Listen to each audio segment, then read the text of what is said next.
So this lecture covers a period after the Civil War and after Reconstruction, a little bit during Reconstruction, but mostly after it, known as the Gilded Age. And the Gilded Age is really going to rocket the United States into the modern era, and it's going to be marked by a lot of inequality, just financial and wealth gap as well. That type of inequality, as pictured here, is a very famous cartoon that really embodies what it is about the Gilded Age.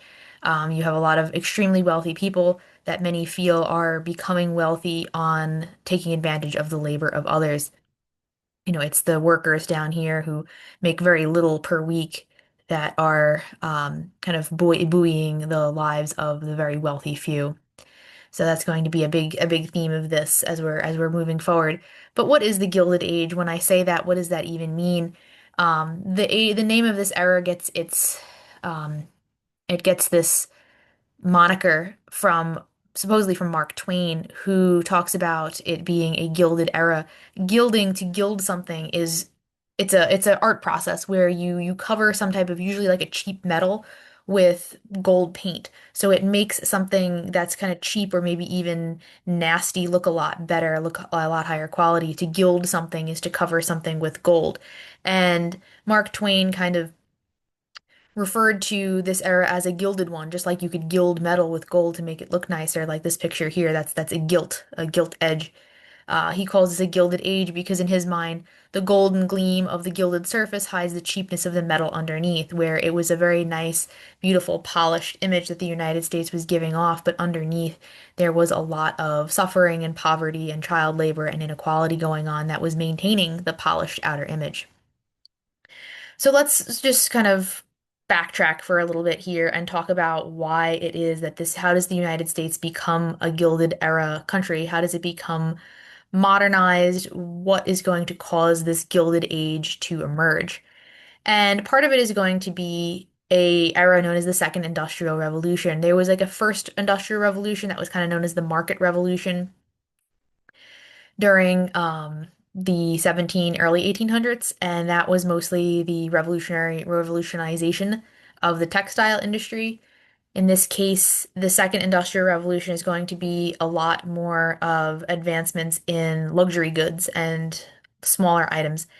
Um, but part of it is that, what causes it post-Civil War, and why is the United States economy growing and booming and getting really in industry related post-Civil War. Part of it is that now that the conflict is over, the Civil War is over, the United States is complete. They've got a lot of states by 1880.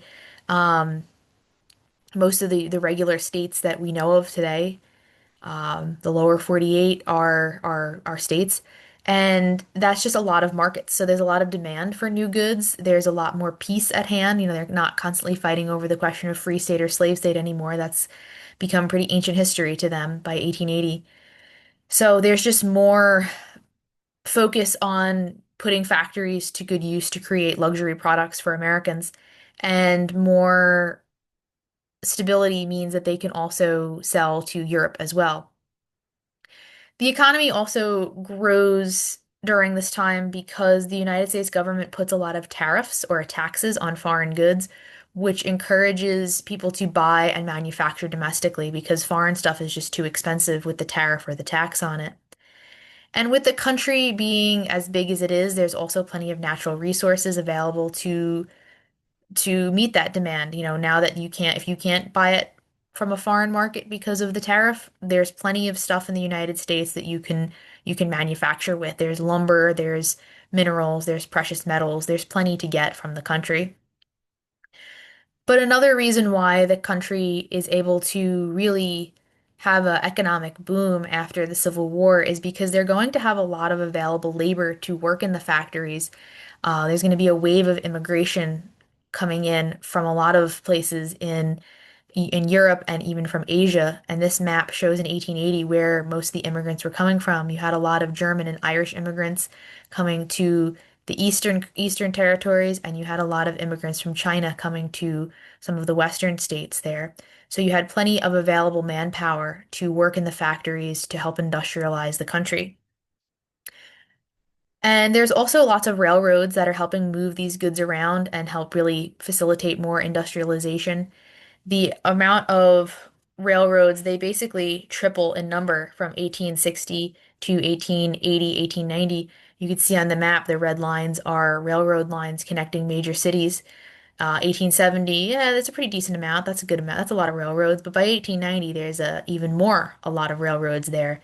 And they are given a lot of funding by the federal government to encourage this because it sees the benefit in having a well-connected country, the benefit for the economy of having lots of railroads to ship goods and products around. So it's not just when the stuff is finished, you can get the raw materials to the factories as well with the railroads, just like the last industrial revolution, just on a bigger scale here.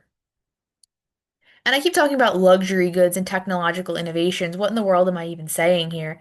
What do I mean? These technological innovations are pretty vast. The scientific breakthroughs are pretty great. One of it is the Atlantic cable in 1866. There is a laying of a telegraph cable between the US and Europe, and it allows faster communication, so that always helps really grease the wheels of technological advancement when you have faster communication. Speaking of communication, the telephone is invented and made more widely available to the public by 1876. Alexander Graham Bell, famous. Now you can actually call somebody in your house and that machine rings and it's someone's voice on the other end and you could talk to them. That's big news. But also just like things for entertainment become more readily available. The phonograph is invented by Thomas Edison in 1877. And this is what a phonograph looks like. This is a wax cylinder phonograph. So basically this little thing down here on the base would be, it's kind of like a record. Have you ever seen a vinyl record, big and round? It's essentially that, but it's a cylinder instead. That's the original versions of records were wax cylinders instead of big flat discs. And it works kind of like a record player where the needle reads the cylinder swirls around and the needle reads the grooves on the wax cylinder and the sound comes out of this big horn. And phonographs are cool because it allows people to have music in their houses and so it's a great thing for entertainment. But it's also you can like get speeches and different sort of recorded literature on a wax cylinder. So people really enjoyed having that in their homes and helping further bring about these um, the, making even more luxury goods available is like you could plug them in because electricity becomes commercially available and electrification starts to take off by 1882. Another thing with Thomas Edison and making that widely available to the consuming American public. Um, they have like electric streetcars and they're starting to put light in people's homes. And now, as I mentioned, you can have devices that plug in to electricity. So you very early on, you'll start to see things that people are like electrifying a lot of labor saving devices like washers and um, a little bit later they'll get like refrigerators and stuff that help kind of make life a little easier. So there's a lot of innovations that make people feel like they're living in a very luxurious time. And it's all facilitated by the peace after the Civil War and the resources and the available labor that's come through. So America is primed to be a pretty wealthy, well-off, advanced type of nation. And people are going to get extremely wealthy during this era. All of this new successful technology helps make people like Andrew Carnegie filthy rich. Carnegie was a immigrant from Scotland. He came over in 1848, and he makes his fortune in the steel industry because there's a huge demand for steel, especially for railroads and factories. And part of what helps make Andrew Carnegie rich is not just what he's making being in high demand, it's that he uses something called vertical integration, a strategy to help make companies very self-sufficient, where a corporation controls every stage of production and distribution. So they didn't have to buy anything from anyone else. It was all just in-house. So what Carnegie would do is because he's a steel baron or a steel robber baron was the term, or a steel um, the other thing is like a captain of industry, he'd be known as. He would own the mines where the iron ore is produced. He owns the railroads where it's shipped on. He owns the factories where it's made. So vertically integrated, every step of the manufacturing process, he makes sure he owns. That way, he's not paying to have goods shipped by rail because it's his railroads. So it helps make him just disgustingly wealthy. Like, look at him. He's very smug right there. Carnegie knows he's a rich guy. And but he also kind of embodies another, not just like being smug and rich as kind of a characteristic of those who were able to become wealthy in this era. He also embodies the spirit of something known as the gospel of wealth that is very characteristic of the wealthy of this Gilded era, where, he is the gold on the plate outside. He's the gilding. He's what's making things look great. People are like, wow, look how rich you can get. But he also talks about the gospel of wealth being that a philosophy where the wealthy had a duty to kind of pass the fortune on, to try to invest in charities and try to provide financial aid for worthy causes. Carnegie runs his factories with an iron fist, but he does give away what would today be like billions of dollars of his money to charitable causes like creating libraries to try to encourage literacy and education. So there was kind of this sense that with great wealth came great responsibility to also sort of pass it on to causes that would help better mankind, really. John D. Rockefeller was another really important figure of the Gilded Age. He's one of the other people making it very gilded. He's one of the fabulously, unbelievably wealthy people of the era. By the 1870s, he was getting his wealth from oil. He started the Standard Oil Company and becomes the wealthiest American of all time. I think he still is. I think he still is considered, even like accounting for inflation, if he had the same fortune then as now, he'd like still be the wealthiest person to ever live. Um, and he gets that way, again, not just because what he has is in high demand, oil, but because of how he runs his business. It's not just um, the, it's also, you have people like Carnegie doing vertical integration. He also has horizontal expansion, which is a fancy term for creating a monopoly, which is where you buy out all your competition and make sure you're the only game in town. Standard Oil was known for buying out smaller oil companies and making it so people only had the choice to buy from Standard Oil, which raises a lot of ethical questions about how businesses operate, which is, are they just dynamic, risk-taking guys who are should be lauded and celebrated for their business acumen and their ruthlessness and be called a captain of industry, or are they a robber baron, which is a term which applied by people who are much more critical of what they're doing, where it's not where they're more critical of their treatment of workers and laborers and the way that their kind of ruthless business tactics. Like, do you admire or do you despise the way that these men ran their businesses? Like, do you admire their ruthless business passion, or or do you consider it unethical? So it raises a lot of questions about, should the economy work like this? Should something be done about it, or is this just the natural end to capitalism? Is this just how a capitalist economy runs, where it can produce people like Rockefeller? And it does start to really raise questions when people see how opulent the era is.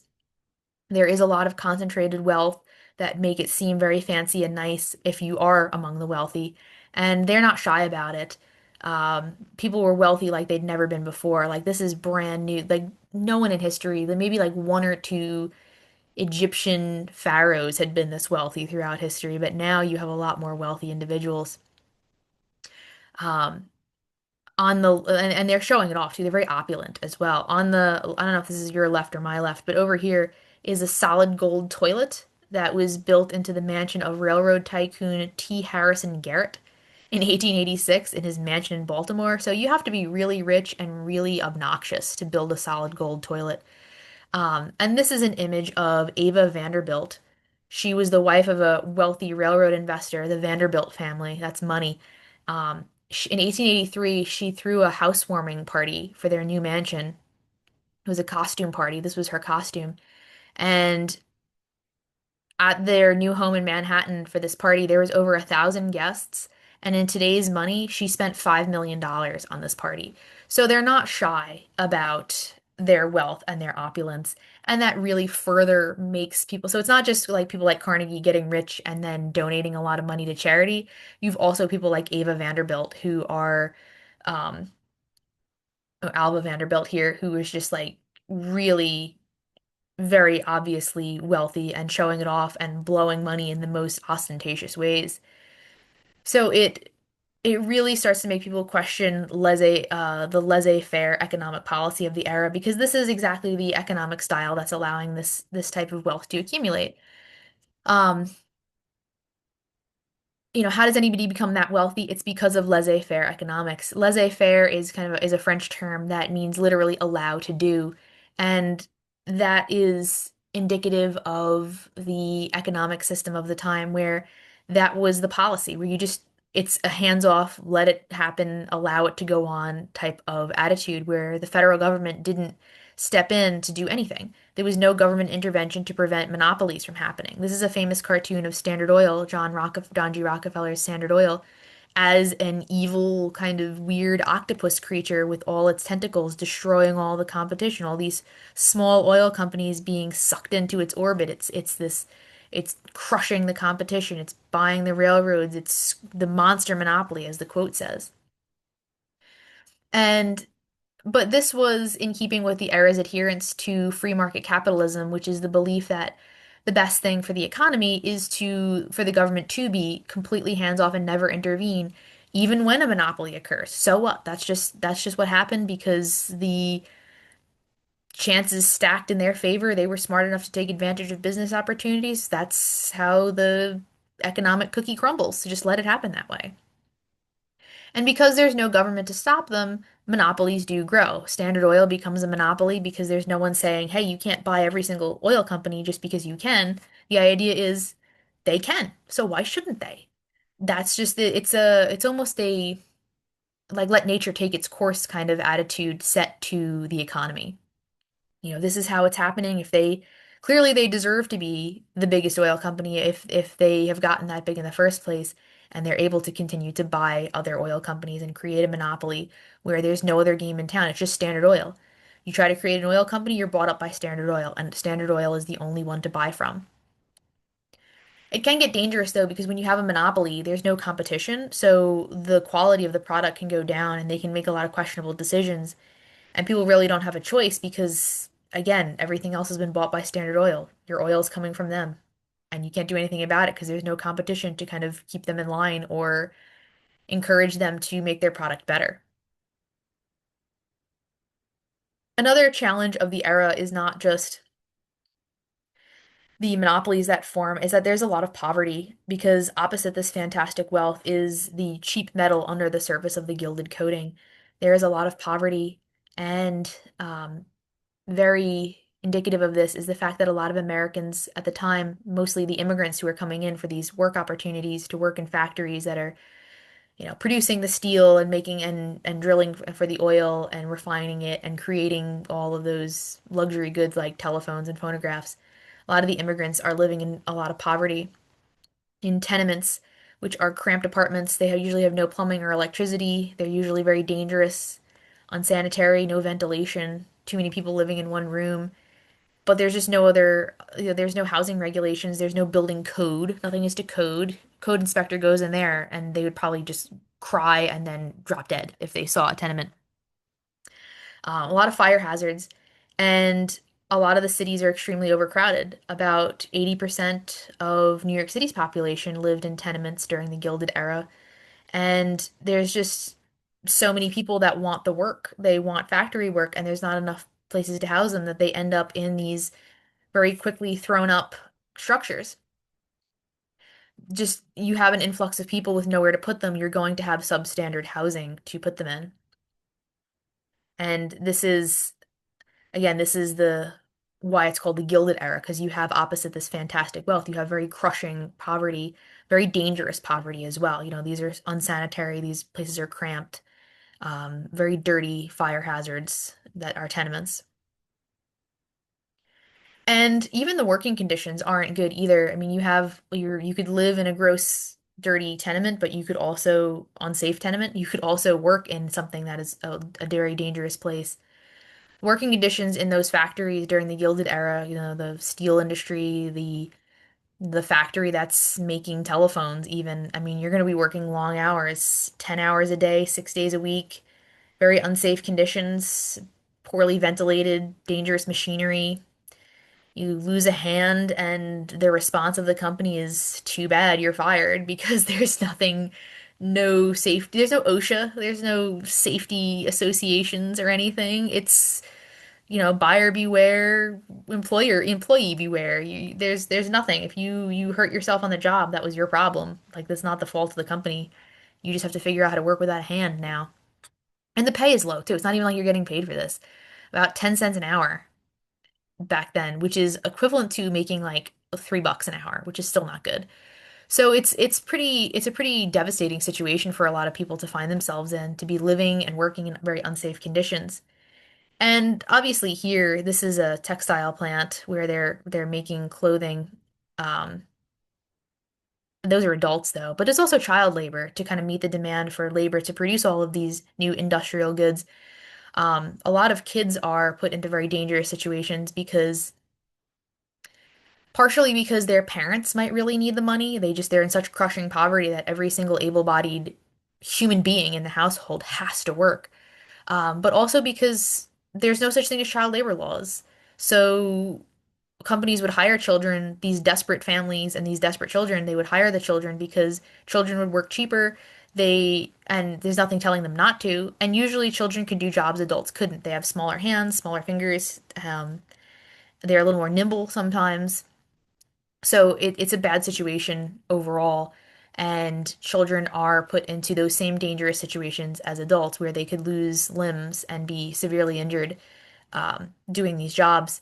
And it really peaks as industrialization takes off. By 1870, about 1 in 8 children were working, and by 1900, about 1 in 5. And the age range was about 10 to 15, which is considered child labor. But there were somebody as young as 5 doing very dirty tasks. I mean, this girl here is working in a textile or a linen fabric mill where there'd be like dust in the air. It's very dangerous, very huge fire hazard. And boys were often put into work in like coal mining factories where they'd sit there and breathe in coal dust all day. It's um this is something too that would, and it's a site of this, like photographers would go in and try to bring about social change by bringing attention to what's going on. So it's the site of this that would try to help implement child labor laws. Like the site of child labor and the site of working dirty children would initiate another era of reform that we'll talk about shortly. But that doesn't mean that it goes away overnight. It's very prevalent in this industrial Gilded Age to have child labor and to have very young children working in dangerous conditions because again, there's so much poverty and the parents really need it, but also because nothing's stopping people from hiring these children. There's nothing saying that you can't do it. You can't hire little kids because there's no laws in the books about this.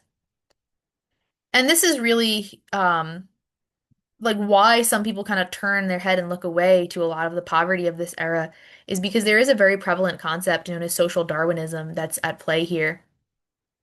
This is an application of Charles Darwin's survival of the fittest concept to society.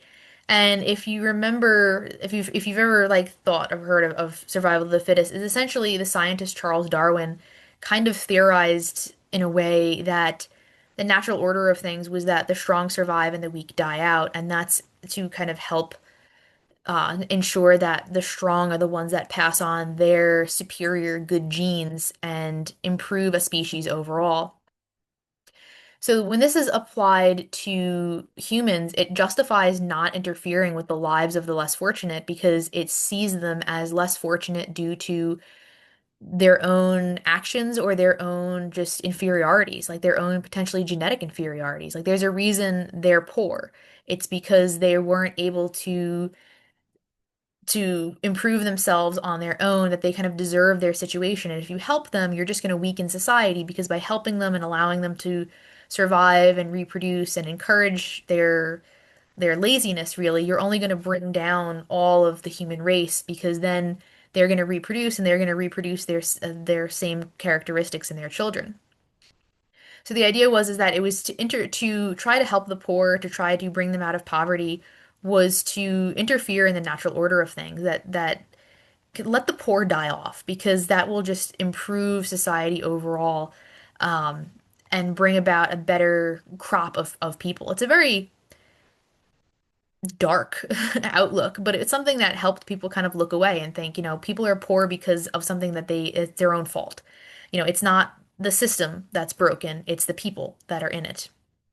It's the people that have failed. Like they were somehow unable to take advantage of all the opportunities that people like John D. Rockefeller and Carnegie took advantage of.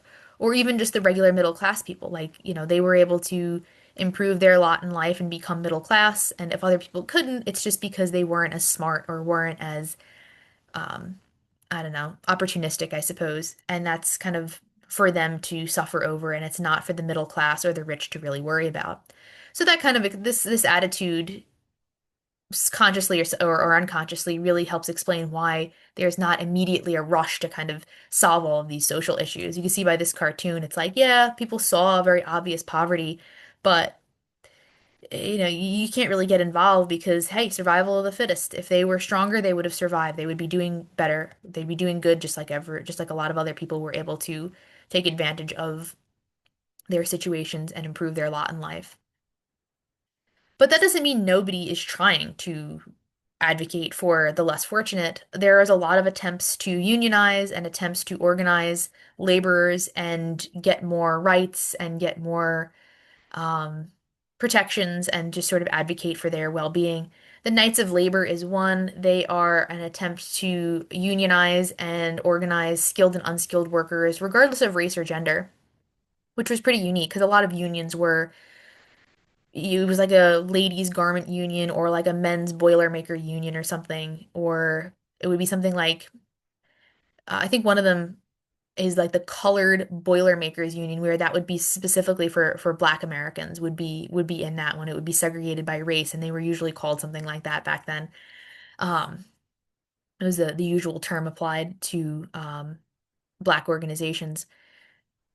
But the Knights of Labor tried to not split people on racial or gendered lines and attempted to kind of have power in numbers by organizing regardless of these. And they campaigned for a lot of changes and the problems that they saw, things like shorter work hours, ending child labor, and having a lot safer working conditions. And they often tried to rally people around the causes with things like songs and meetings, and they would gain attention by doing things like striking, like going on strike, where everybody just walks out and says, we're not working until we get our demands, until we get better working conditions, safer working conditions, and better pay and other benefits. But organized labor is very quickly demonized. A lot of people see it as just people are work shy and not willing to work hard or unwilling um to do what they need to. And it's further and unions are further demonized too by something that happens in 1886, the Haymarket Affair. And this happens in 1886 when workers in Chicago were protesting against police killing strikers because there had been a tool factory in Chicago that was having a lot of labor trouble, strikes, people walking out, and during one of their strikes at the McCormick Tool Factory in Chicago, the police had killed a couple of strikers you know, for lashing out. So there was a protest going on in Chicago about police violence against strikers. And during the protest in Haymarket Square, a bomb is thrown at policemen and it ends up killing several people. The blame is immediately placed on immigrant workers for this bomb, and the effect on organized labor is that it is essentially demonized and seen as a threat to the stability of the United States economy, but also as something that unionization, agitation for workers' rights, organized labor was all some type of evil foreign plot, that it was all of these new immigrants from countries like Germany or Russia that were coming in to infiltrate the peaceful American economy and agitate workers and disrupt all of the progress that was going on at the time. So organized labor becomes seen as something very, very suspect, very questionable after the Haymarket Affair. And the Haymarket Affair, just as a recap, it's just the name given to kind of the this event, the killing of the policeman, the bomb thrown in Haymarket Square. Nobody is ever really there's nobody ever really discovered who exactly did the throwing of the bomb, but the workers get the blame, and it's also used as justification for not giving workers rights because it's like they're pushy, they're violent, they're dangerous, they have to be treated carefully with kind of with a careful hand. And it really it takes away a lot of sympathy that people had for workers by seeing them act out. Because nobody's really sure exactly who threw the bomb, but the press at the time definitely really sides with the work with the factory owners. They call it hellish deed, dynamite thrown into the policemen, all of the evil doers of the workers. So it really it's a step backwards for organized labor. They're really not able to put themselves in a good light after the Haymarket Affair because the throwing of the bomb kind of makes them seem very emotional, very unstable, very violent as a group. But there are some successful reforms. There is, and we'll talk a little bit about this too, that the people do see ways that they can change society. Um, there is the Interstate 1887. There is there are some efforts by reformers to change the economy, to change society. 1887 Interstate Commerce Commission, make sure that there has to be reasonable shipping rates on railroads for farmers and merchants so that they can't be, price gouged by railroads, because this was, and the reason that the government steps in and passes this, Congress passes this law is because they just see it as hurting the economy. Like you can't have farmers unable to afford to send their produce to market. Like that hurts the economy. It makes it so people can't buy food. And by 1890, trusts and monopolies are under fire by the Sherman Antitrust Act, which bans monopolies that interfered with competition and free trade, because a lot of people were worried that trusts, aka monopolies, were getting so big that it had gone so far to that in that direction that it was now hurting free market capitalism because you couldn't have the competition and the innovation that competition engendered if you had something like a monopoly. And they were getting pretty heavily demonized for the effect it had on average people. It wasn't just rich people squabbling over a monopoly. It's things like somebody who owns too many beef farms that now has a monopoly on beef. Now it's going to cost the average person, as it says this little cartoon, the common people, they're going to be the ones suffering for it. So things get bad enough with monopolies, aka trusts, where the government has to step in 1890 and pass this Antitrust Act to kind of bust monopolies up and allow free trade and competition to start again. Um, you can't, if there's no competition, there's no innovation, there's no room for improvement. So they're thinking like, okay, there is a limit to how big a monopoly can grow. It gets that bad that by 1890 they do have to step in and do something. And that is seen as a bit of the end of the Gilded Age by about 1890, because now you don't have super massive, enormous monopolies. You'll still have some huge businesses that kind of split themselves up a bit, but nowhere to the scale that you had of the Standard Oil Company of the 1880s there, with the tentacles reaching out and destroying all the competition. So the Gilded Age is definitely one of innovation and new technology and wealth, but it's also one of a lot of social and wealth disparity going on.